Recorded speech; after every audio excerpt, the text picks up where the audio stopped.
Hello, welcome to Escrow Escapes. This is the real estate stories, market trends, and true tales from the front lines of closings. I am Matthew Halliday, Navy veteran and father of three girls, also a full time real estate agent. Let's get into it. The buyer's hand was on the doorknob. Then the inspector's note turned the room silent. No permits found for the bonus room. Phones started ringing. Welcome to Escrow Escapes. I'm Matthew Halliday. Today, a closing day surprise shows us 3 ways to keep a deal from collapsing. Let's break it down. They loved the house. Light everywhere, big yard, and that bonus room above the garage with built-in shelving. The inspector's note read cold, unpermitted work. The lender put a funding hold. Title raised a coverage flag. The seller's line was almost apologetic. We thought Dad finished it years ago. For a minute, nobody spoke. 2 things kicked off in the first hour.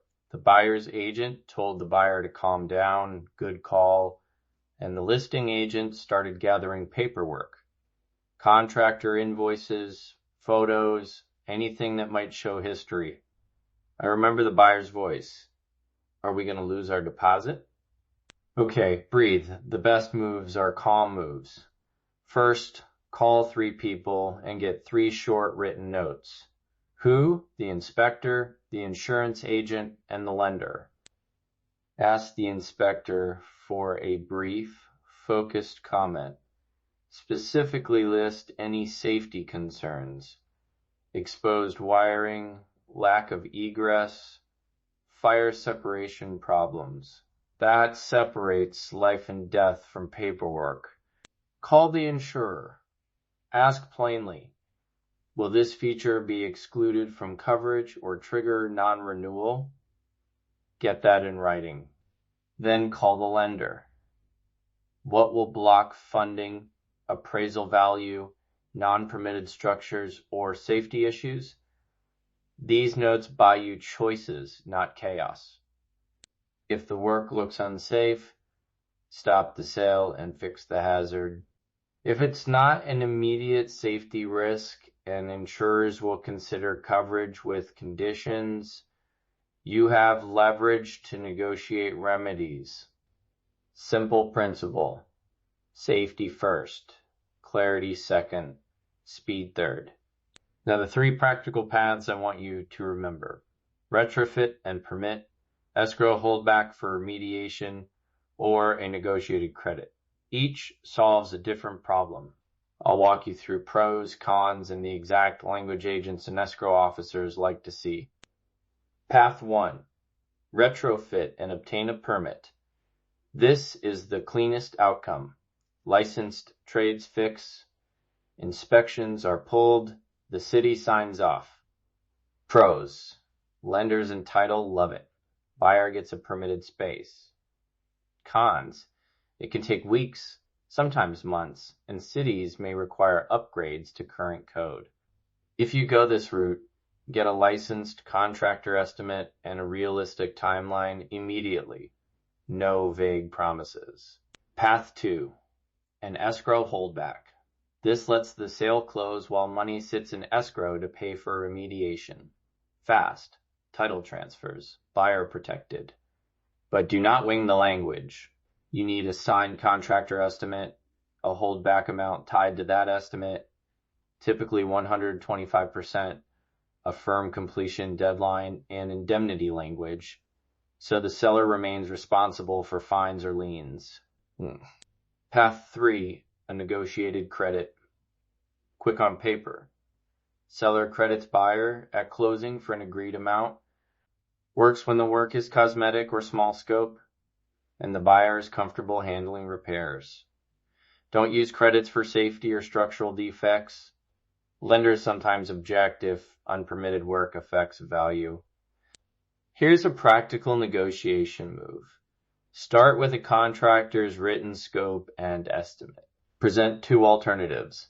Seller obtains permit and completes work by a target date, or seller deposits 125% of the estimate into escrow with a 90-day remediation window and seller indemnity for any post-closing fines.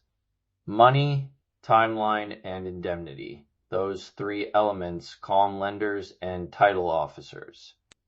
Sample contract language. Speak this into negotiation and always run it by counsel. Plain language works. Seller agrees to obtain a lawful building permit and required inspections for the unpermitted addition by date, or at closing deposit into escrow funds equal to 125% of a licensed contractor's written estimate to complete the work. Such funds to be released only upon presentation of permits and job completion documentation. Seller indemnifies buyer and title company against fines, penalties, and costs arising from the unpermitted work. Clean money plus timeline plus indemnity. A quick cautionary anecdote. I handled a deal where the holdback said simply, funds to be used for repairs. That vague wording left escrow unable to release funds, contractors unpaid, and the buyer stuck with liens. The fix? Specific triggers, final permit, contractor lien waiver, municipal sign-off must be named. Vague is the enemy of resolution. On escrow mechanics, keep holdback funds separately identified. Define release triggers, final permit, final inspection, and contractor lien releases. Include a dispute resolution timeline so money doesn't sit indefinitely. And consider staggered releases, partial releases for interim milestones, final release only after permit. Title officers appreciate clear, enforceable steps. How to pick the path. Ask 3 simple questions. How urgent is the closing? How big is the safety or code issue? And who will pay or accept responsibility? Flexible timing and seller cooperation usually point to retrofit. Tight timing favors an escrow holdback. Minor work and buyer willingness. Credit may be okay. Use those inputs to keep emotions out of the room. Before we close, 3 quick takeaways. 1. Call inspector, insurer, and lender immediately and get written notes. 2. Never let safety slide. Fix hazards before closing. 3. Base credits and holdbacks on a written contractor estimate with clear release triggers. Those steps stop most deals from derailing. If this episode helped, subscribe to Escrowscape so you don't miss practical, field-tested strategies like this one. One last practical tip to add to your inspection checklist. Ask the inspector to call out any suspected unpermitted work in a separate line and to flag safety issues distinctly. That little extra line changes the tone of negotiations from reactive to informed. It's worth the $5 extra. That's a wrap on this episode of Escrow Escapes. Thanks for listening, and remember, every deal has its bumps. It's how you navigate them that counts. Catch you next time. Thanks for listening to Escrow Escapes. For more real estate tips, market updates, and behind-the-scenes stories, subscribe wherever you get your podcasts. I am Matthew Halliday. We'll see you on the next closing. Thanks. Have a great day.